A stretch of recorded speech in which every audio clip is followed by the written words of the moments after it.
NEET paper leak, CJI controversy और फिर अचानक सोशल मीडिया पर एक नाम ट्रेंड होने लगता है, कॉकरोच जनता पार्टी।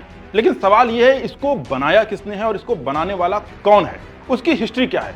क्योंकि जिस हिसाब से सोशल मीडिया पे ट्रेंड चल रहा है उससे साफ पता चलता है कि इसको एक राजनीतिक हथियार की तरह यूज किया जा रहा है। हम डिटेल में आपको इस वीडियो में बताने वाले हैं कि कॉकरोच जनता पार्टी के फाउंडर अभिजीत दीपके कौन है, उनका इतिहास क्या है, उनका बैकग्राउंड क्या है, उनकी पूरी कुंडली में आज इस वीडियो में खोलने वाला हूं। सबसे पहले क्रोनोलॉजी समझिए। 3 मई को नीट का पेपर लीक होता है, लाखों बच्चों के मन में गुस्सा होता है, गुस्सा होना भी चाहिए, लाजमी है। लेकिन फिर 13 मई को अरविंद केजरीवाल जी का एक बयान आता है जिसमें वो कहते हैं कि बांग्लादेश और नेपाल के जंजी ने तो कर दिखाया, अब हिंदुस्तान की जंजी की बारी है। अगर हिंदुस्तान के जंजी चाहें तो किसी भी मिनिस्टर, किसी भी नेता को उसकी कुर्सी से हटा सकते हैं। और फिर 15 मई को सीजेआई के कॉकरोच वाला स्टेटमेंट सोशल मीडिया पे तेजी से वायरल हो जाता है। और फिर 16 मई को लॉन्च होता है कॉकरोच जनता पार्टी। शुरुआत में बोला गया कि ये इंस्टाग्राम पेज सिर्फ सीजेआई स्टेटमेंट के अगेंस्ट में है, लेकिन धीरे धीरे पूरा नैरेटिव बीजेपी और सेंट्रल गवर्नमेंट के अगेंस्ट में शिफ्ट होने लगता है। क्लेम्स के अकॉर्डिंग इस मूवमेंट के पीछे जो मेन नाम बताया गया वो है अभिजीत दीपके।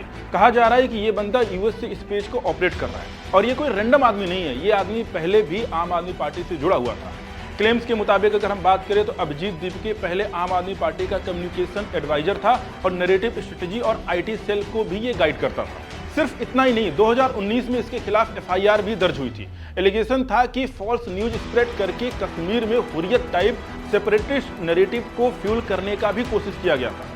ये भी क्लेम किया गया कि अभिजीत दीपके टाइम पर एनआरसी और सीएए एनपीआर का विरोध करता रहा है और आप लीडर्स यानी कि मनीष सिसोदिया के साथ इसका कई सारा फोटो भी वायरल हुआ। दूसरा नाम है अर्पित शर्मा। ये भी आम आदमी पार्टी से जुड़ा हुआ था और ये हमेशा एक भड़काऊ भाषण, भड़काऊ पोस्ट लिखता था जिसमें ये बार बार बोलता था कि नेपाल के जंजी ने तो कर दिखाया, अब हिंदुस्तान की जंजी की बारी है। यानी कि ये बार बार जो हिंदुस्तान की जंजी उसको भड़काने का काम करता था, सो दैट कि हिंदुस्तान की जंजी भी ऐसे ही जैसे नेपाल में और बांग्लादेश में प्रोटेस्ट हुआ ऐसे ही हिंदुस्तान में भी प्रोटेस्ट कर सके। ये पूरा जो ट्रेंड इस समय चल रहा है जिसको हम कॉकरोच जनता पार्टी बोल रहे हैं, कहने के लिए तो यूथ का गुस्सा है, सरकार के खिलाफ है, दिखना भी चाहिए। अगर कोई सही पॉइंट है तो आप गुस्सा दिखाइए, लेकिन आप उस गुस्से के चक्कर में देश के खिलाफ नहीं बोल सकते हैं। अगर इनके फॉलोअर्स की बात करें, जिस हिसाब से इनके फॉलोअर्स बढ़ रहे हैं, इसमें बहुत सारे फॉलोअर्स पाकिस्तान और बांग्लादेश के भी कहे जा रहे हैं। जिस हिसाब से इनके फॉलोअर्स बढ़ रहे हैं, लोगों को लग रहा है कि ये हिंदुस्तान की सबसे बड़ी पार्टी होकर निकलेगी, लेकिन सोशल मीडिया पे फॉलोअर्स गेन करने से कभी कोई पार्टी नहीं बन जाती है, इसे हमें समझना होगा।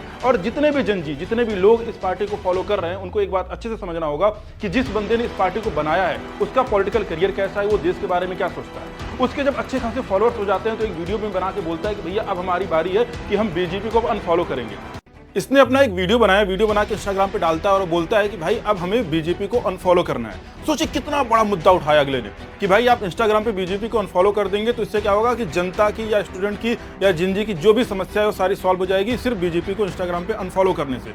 अगर ये बंदा थोड़ा सा लॉजिकल सवाल उठाता कि हाँ भाई हमें नीट के खिलाफ जो चीज़ें हुई हैं, हमें उसके खिलाफ जो शिक्षा मंत्री हैं उनके खिलाफ आवाज़ उठानी चाहिए या कुछ और चीज़ जो लॉजिकली सही हो, लेकिन क्या ये इंस्टाग्राम पर बीजेपी के फॉलोअर्स कम करके इसको लगता है कि यूथ का जो गुस्सा है वो कम हो जाएगा? सारा का सारा गुस्सा सिर्फ इंस्टाग्राम पे दिखाने से देश नहीं चलता, इतना हमें समझना होगा। किस बंदे को आप फॉलो कर रहे हैं उसके बारे में आप समझिए कि उसकी सोच क्या है। कल को अगर यही बंदा जिसके पास आज करीब 20 मिलियन से ज़्यादा फॉलोअर्स हो चुके हैं, ये कुछ भी अगर बोलता है जिसको आप सुनेंगे भी, फॉलो करेंगे, क्योंकि आपको लगेगा कि आपके गुस्से के द्वारा बनाई गई एक पार्टी है जिसका नाम है कॉकरोच जनता पार्टी, उसका ये चीफ है, इसका फाउंडर है, ये जो बोलेगा सही बोलेगा और यूथ के लिए ही बोलेगा। लेकिन ऐसा जरूरी नहीं है।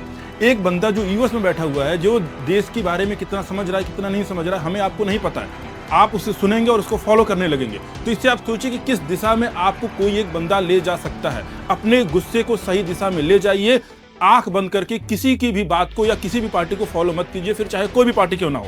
अगर बीजेपी गलत काम कर रही है उसको इलेक्शन में आप वोट ना देके हरा दीजिए, लेकिन उसके गुस्से की वजह से कोई भी ऐसा कदम मत उठाइए जिससे देश के लिए ही वो नुकसानदायक बन जाए। एग्जाम्पल के तौर पे ये बंदा सबसे फॉर्म फिल करवा रहा है। आप सोचिए कि अगर इतने सारे लोग अपना फॉर्म फिल कर रहे हैं, अपना डेटा दे रहे हैं, कि कितने खतरनाक तरीके से आपके डेटा का ये गलत इस्तेमाल कर सकता है। आपको नहीं लग रहा है कि हाँ भाई डेटा का गलत इस्तेमाल हो सकता है, लेकिन आपको लगता है कि नहीं भैया बीजेपी या सरकार के खिलाफ ये बंदा बोल रहा है, हमें इसका सपोर्ट करना चाहिए। आप फॉलो किए जा रहे हैं, आप फॉर्म फिल किए जा रहे हैं, आप अपना डेटा दिए जा रहे हैं। आपके डेटा का बहुत गलत इस्तेमाल भी किया जा सकता है, आपको इसका आइडिया भी नहीं है। गुस्से में होश मत खोइए और समझदारी के साथ ही कोई भी डिसीजन लीजिए, किसी को फॉलो कीजिए या फिर किसी पार्टी का सपोर्ट कीजिए।